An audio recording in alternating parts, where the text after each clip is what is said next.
Morning, good morning, good morning. How are you guys all today? I'm so excited to be back with you for day 4 of 10 steps to real food and a healthier you. I'm super excited to hear how you guys are doing. How are you doing with your first 3 days of challenges?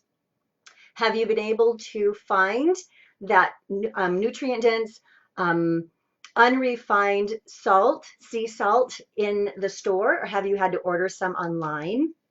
Have you have you swapped out the fake fats and the margarine and replaced it with butter and olive oil and coconut oil and avocados and lard and tallow and bacon grease from pasture raised pigs? Have you been able to do that? And how does your food taste? Have you noticed a difference in the taste of your food? I sure can tell a difference when I swapped. And then yesterday we talked about the toxic load and the toxic burden that we place on our bodies with the food that we eat and the water that we drink and the air that we breathe and the clothes that we wear and the carpet that we walk on, and how all of this has to be all these toxins has to be processed in the body by the liver, and how we can eliminate and minimize, eliminate that toxic burden by eating organic. And so have you been able to find some organic foods? Have you been able to find a CSA? Right now is a really good time to look for a CSA, community supported agriculture. Remember, that's a CSA is where you buy a share from a farmer um, in the beginning of the season, and then all season long you're able to get a box of freshly harvested fruits and vegetables from them all season long. It's a wonderful way to eat local, to eat organic, to have that nutrient. Can you imagine picking something that morning and harvesting it that morning and eating it that evening? Oh my goodness. Have you been able to find a CSA? Look for a CSA in your area. This is the time that they start taking share orders, and a lot of CSAs sell out. So you want to start looking for them right now. Um, and then today we're going to be talking about something else. I'm not going to tell you yet. We're going to be talking about it. But I want to remind you what I've been saying all week long. First of all, give me some love. Let me know that you're here. Let me know that you're on. Say hi when you come on. Let me know that you're loving these 10 steps to a healthier you. We're only on day 4, but we've been able to accomplish so much. And I'm so excited about that. So all week long, what I've been reminding you is that we can have the very best digestion available possible.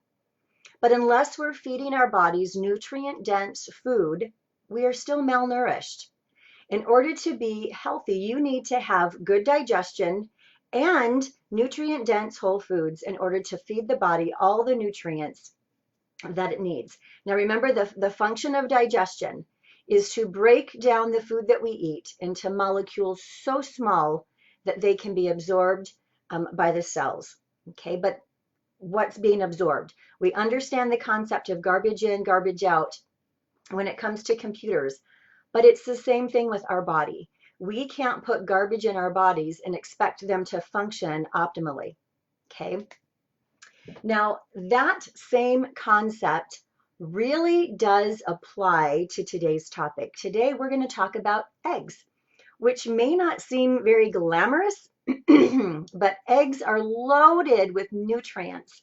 Oh my gosh, eggs are really a powerhouse of nutrients. In fact, Dr. McCullough calls eggs a superfood, and he includes them on his list of 7 foods that prevent aging or slow down aging. So really excited about today's topic. Excuse me, sorry, I've been talking all week long teaching classes.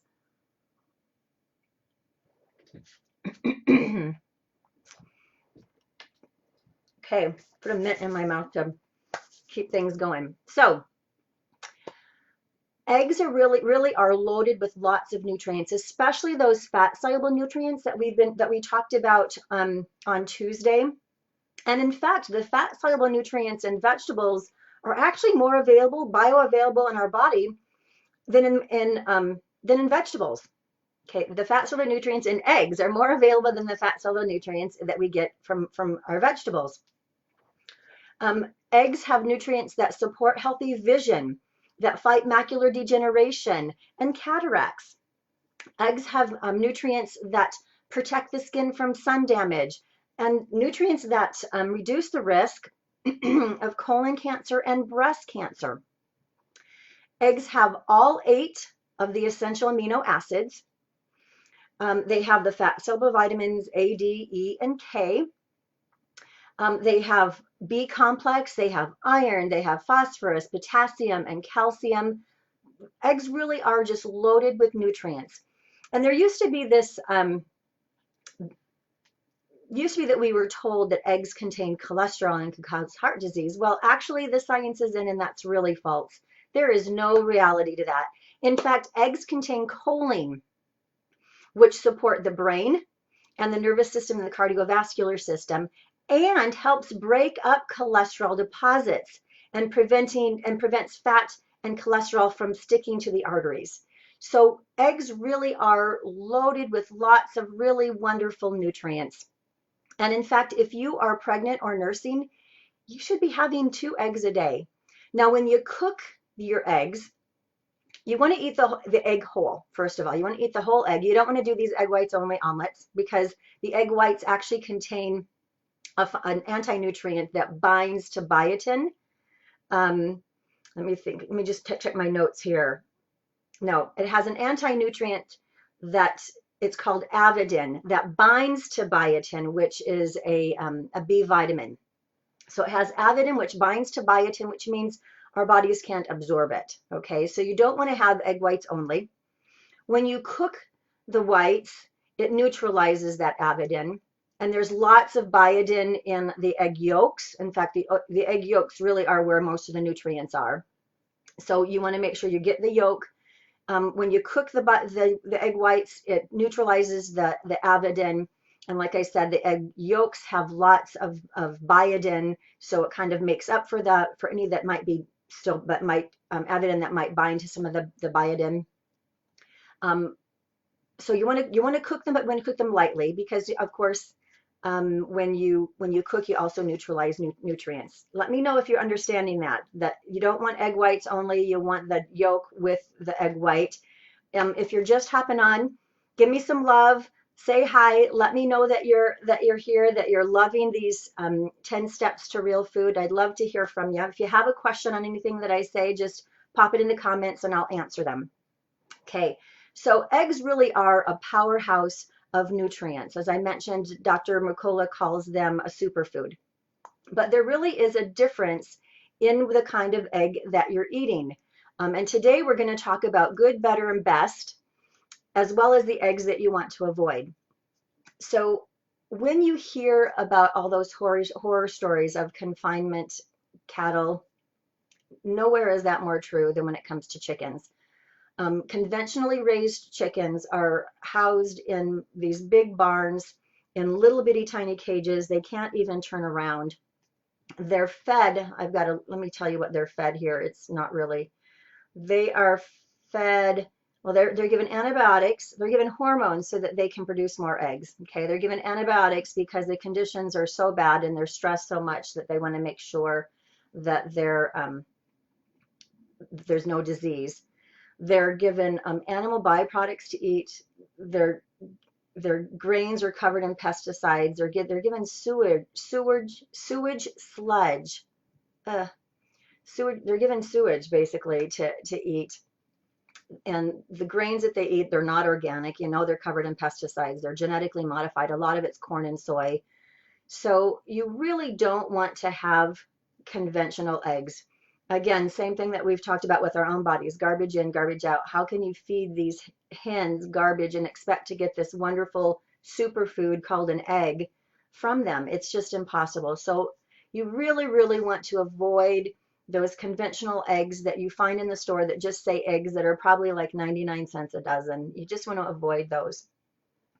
Now, if you're wanting to do something a little bit better than the ones to avoid, so if you want good eggs, find organic eggs. They're not going to be given pesticides, they're not going to be given hormones, they're not going to be given antibiotics.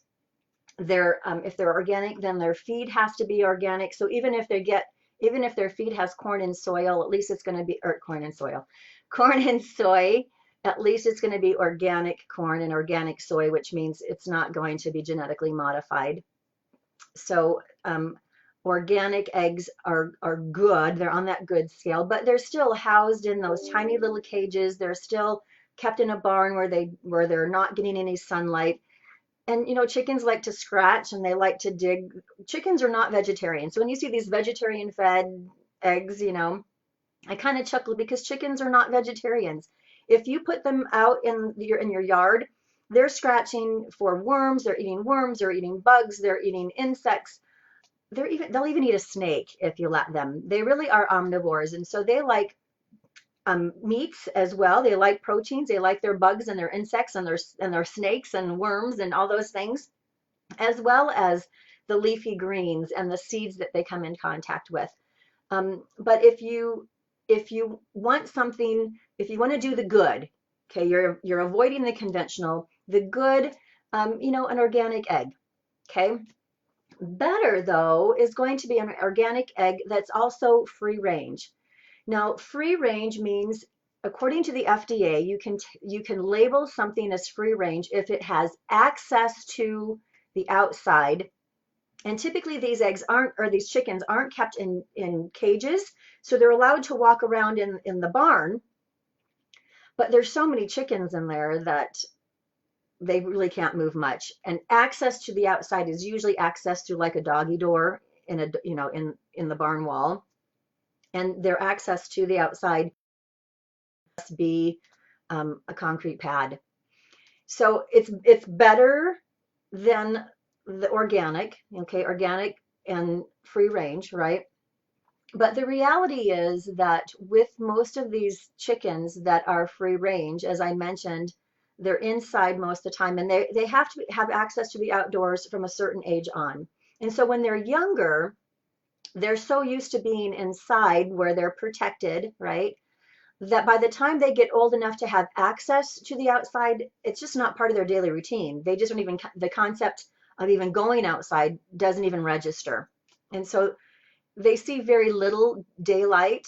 But again, that's going to be better than the good. So we've got good, which is organic eggs. We've got better, which is organic free range.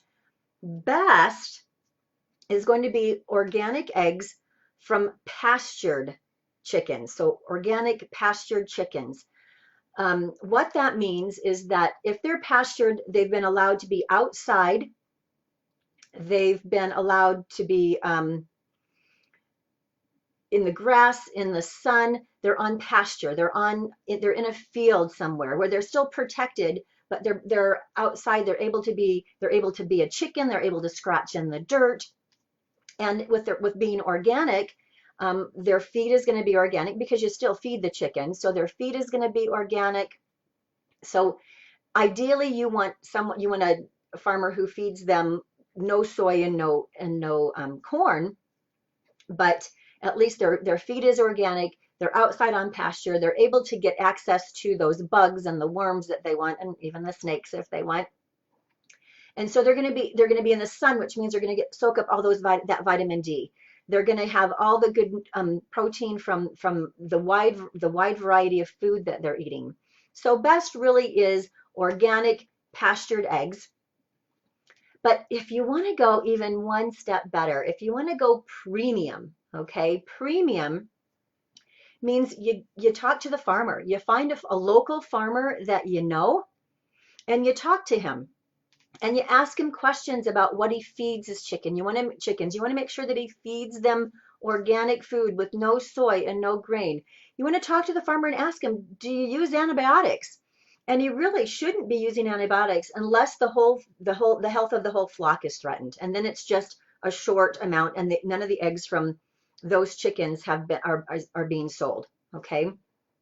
You want to ask him how many birds does he have, because the size of the flock should be big enough that they can actually have a pecking order, but not so big that he can't manage it. You want to ask the farmer, what are the living conditions like for your birds? Okay, are they given enough space? Do they have access to roosts? Do they have access to nesting boxes? Do they have access to the outside. How fresh are the eggs? Ask him how long ago did you harvest the eggs? Okay. Ask him if the eggs are fertile. How many roosters do you have to hens? Now, it's not going to make a difference in the egg so much, but it does make a difference in how secure the hens feel, because when there is a rooster, that's more the typical environment, so they're under less stress. Maybe ask him what breed his chicken's with. And while it really, again, won't matter with the quality of the egg, it gives you an idea of how well he knows his flock. And then ask him again, can I visit your farm? Now, you may or may not want to visit the farm, but it really, when you ask him this question, his answer will give you a good idea of how well he maintains his flock and whether he's proud of his operation or whether he's ashamed of it. Okay. So premium, okay, we've talked about ones to avoid. You avoid the conventional ones in the grocery store. Good is organic eggs. Better is organic free range eggs. Best is organic pastured eggs. And premium is you go out, you talk to the farmer, ask him some questions, find out what he feeds them, actually even see the hens maybe. You don't have to go and see them, but you can talk to them and talk to him. Don't talk to the chickens. I guess you could, but talk to the farmer, find out more about his operation. Buy local, buy organic, making sure that his feed is organic, that doesn't contain soy, it doesn't contain corn. Make sure they're outside and that they're able to be a chicken. That is really the premium. Okay. So your challenge for today. Okay, we've talked about eggs and what wonderful, wonderful powerhouses of nutrition that they are. Like I mentioned before, Dr. Mucola calls them a superfood and lists them as one of his 7 top foods to prevent aging. So if you're someone that's my age in your 50s, that's a good thing. And if you're a nursing or pregnant mom, you should be eating 2 eggs a day, cooking them lightly because you want to maintain as many nutrients in them as possible. Always, always, always including the yolk, never egg white only. And so your challenge for today, if you can afford it, take the conventional eggs in your refrigerator and feed them to the dog or the cat. Go out and buy whatever quality egg you can get, good, better, best, or premium. Okay. Now, when you're standing in front of the refrigerated case, right, and you're looking at these eggs and you're seeing the 99-cent eggs from the conventional farm, and you're comparing it to the $2.99 eggs for the pastured eggs, and you're wondering, oh my gosh, is it really worth it to pay? First of all, it's really worth it. But secondly, let's put this in perspective. $3 is 2 cups of coffee, okay? Or $3 is a couple of sodas if you do soda, okay? Or 2 cups of coffee if you drink coffee. $3 and you've got 12 eggs that will feed you for 6 days. If you have 2 eggs a day for your breakfast, right? So yes, it's a little more expensive to buy the good stuff. And there's other political reasons why you can buy conventional eggs for 99 cents. We're not going to get into that right now. We're not going to get into subsidies, farmer subsidies and things like that. But think about it. For the price of 2 cups of coffee, you can have these powerhouse packed foods that will provide fat soluble vitamins and nutrients that support skin health and eye health and prevent colon cancer and other types of cancer, and have all 8 essential amino acids that are just wonderful, wonderful, wonderful, and have choline that prevents the body from depositing cholesterol. It's just $3 is really worth it. So when you're comparing them, don't get hung up on $3 as opposed to 99 cents for a dozen eggs. Get good, better, best, or premium, whichever one you can afford. Work toward premium, work toward best if you don't have access to a farmer. I'm going to put some more references in the comments like I always do. But I really want to hear from you. How are you doing on your challenges for each day? This is day 4. I've only given you 3 challenges. Today's challenge number 4. I really want to hear how you're doing. Have you been able to swap over your salt? Have you been able to swap over your healthy fats? Have you been able to start buying organic to reduce some of that toxic burden on the body? And I'm excited to hear from you on your swapping over to good, better, best, and premium eggs. And if you notice a difference in the taste, I certainly do. And you'll notice also a difference in the color of the yolk. Most store-bought yolks for the eggs are like this yellow, this pale yellow, but when you get the best and the premium, you'll notice this deep orange color, meaning that it's filled with nutrients. Now, don't always go by the color because there's ways that you can artificially raise the color. But generally, you'll notice that the farm fresh eggs have this deep orange color and they're just so good. So I want to hear from you. If you have any questions, please let me know that. I'm happy to answer them for you. I really want to hear how you're doing with your challenges, if you're loving the 10 days to real food and a healthier you. I will be back tomorrow at 10 o'clock with another step and another challenge. Thank you so much for joining me. I'm super excited to hear from you. Let me know how you're doing. Let me know your questions. I'll put some more resources in the comments, and I will see you tomorrow. Bye-bye.